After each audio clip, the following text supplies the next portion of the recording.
It's amazing to see such a heavy load moving through the winter cold. How do you think the driver's feeling right now?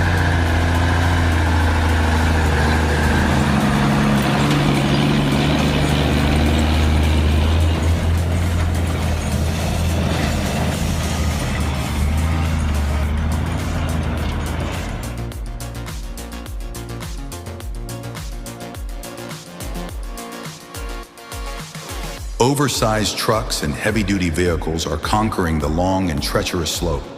What a display of power and skill. How do you think they managed to do that?